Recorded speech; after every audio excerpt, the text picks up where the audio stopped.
Hi everyone, I'm Sabrina Truscott with Abundant Entrepreneur, and I am super duper over the moon excited to bring to you today the legendary Brian Tracy.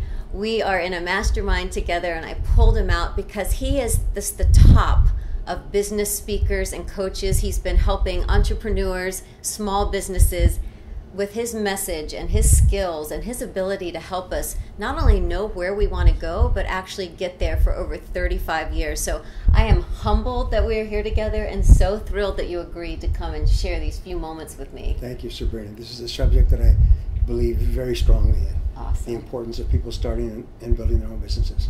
Yeah. Well, can you tell our friends in our community, what would you tell someone who is just starting out, just thinking, I think I want to do this. It might be possible. Well, my two sons have started their own businesses as well. And what happens is you reach a point in life where you say, I can do it as well or better than anyone else. These people are not smarter or better than me. And then you just take the leap.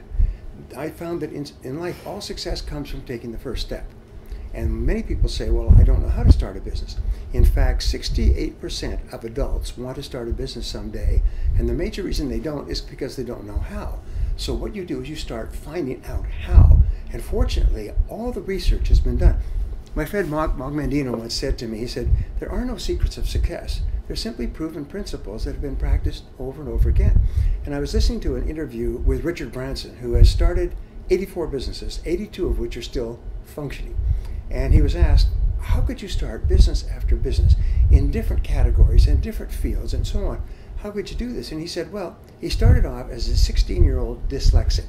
So he wasn't really capable of doing the writing and thinking himself, but he had good ideas. So he found people who could do the things that he couldn't do, which is, by the way, the great secret of success in business.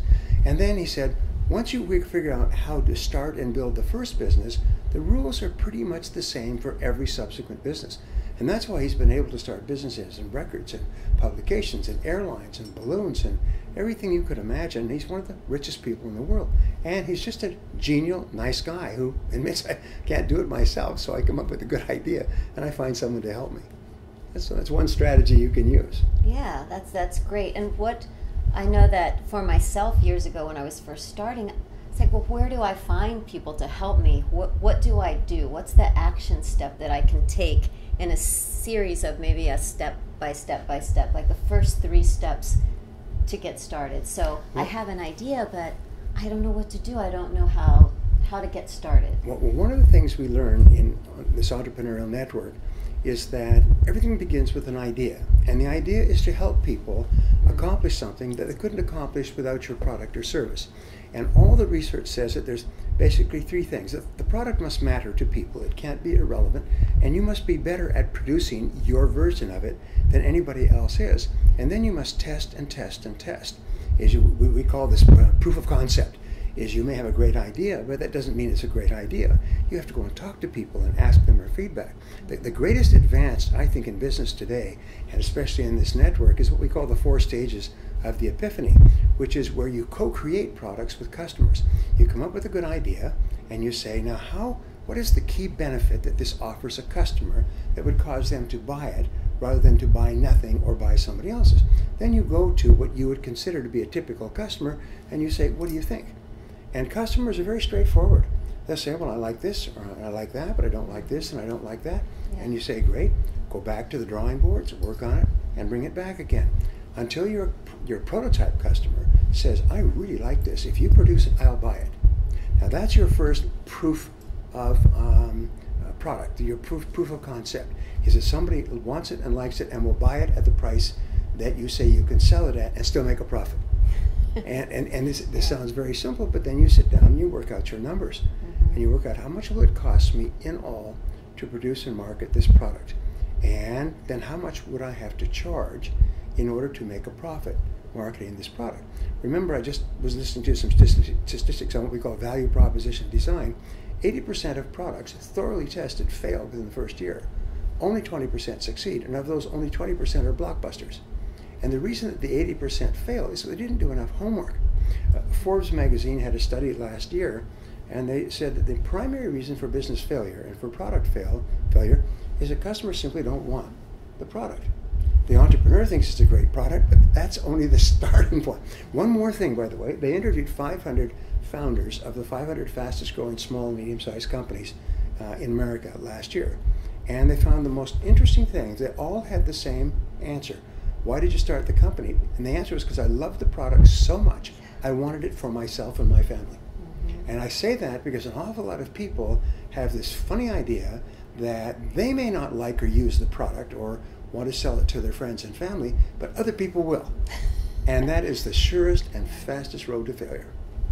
Yeah, I think that's genius, because what I'm enthusiastic about and what I love, I tell my friends about it, and then they do it and they try it. Yes. But it seems so close to us Yes. that I don't think we value the genius in it. Yes. That we are all an expert at something. We are all genius at something that we take for granted because Yes. it comes so natural to us. But if you could provide that information and that gift and that tool, that tactic and strategy to someone that it doesn't come natural for, you've just given them the biggest gift. And and selling, of course, is important, but the thing is that if you really believe in your product, you just talk about it. Yeah. And people say, well, I don't like selling, but if you go to a good movie, do you like to talk about the movie, what a great movie it was? It's the same thing with a good product. You're not selling people to go to the movie. Yeah. You're just telling them what you really like about it. One of my favorite observations was from Albert Einstein when he was asked, what is the purpose of human life? And he stopped like this in a pause, and he thought. And he said, well, we must be here to serve others. What other purpose could there be? And the rule is, if you want to dine with the classes, you have to serve the masses. If you want to be successful, if you want to make a lot of money, then you have to produce a product or service that really benefits and enriches and improves the lives of other people. And so you look at something that really improves your life, and you really like it and get excited about it, and you just tell other people about it in every conceivable way. Yeah. That's meaningful money, when the money Yes. that you earn comes from a place of meaning. Yes. Yeah, I love that. I love that I can feel your heart and your passion for truly helping and uplifting the planet through what you do. Yes. Well, it's important. There's never been a better time to start a business than today, especially an online business. When I started in business 35 years ago, to set up a business, you had to have an office, you had to have staff, you had to have photocopiers and desks and furniture and IBM typewriters. It would cost you $10,000, $20,000, $50,000 to start a business. Today, it can cost you $50 to $100. You can go on LegalZoom, you can register a business, you can protect the copyright worldwide or the trademark, and you can begin buying and selling or offering products, tangible or intangible, within 24 hours. And it's the most amazing thing in the world. And if your business doesn't work out, you just go shut down, and the next week you start another business. And there's a law of probabilities, which I learned many years ago, that says the more businesses that you attempt, the more ideas that you look at, the greater is the probability that you'll come up with the right one at the right time. Mm-hmm.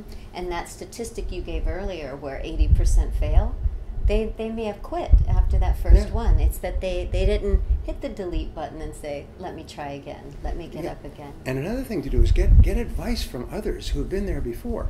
I've worked with so many people. I speak to about 250,000 people a year. I've spoken in 75 countries.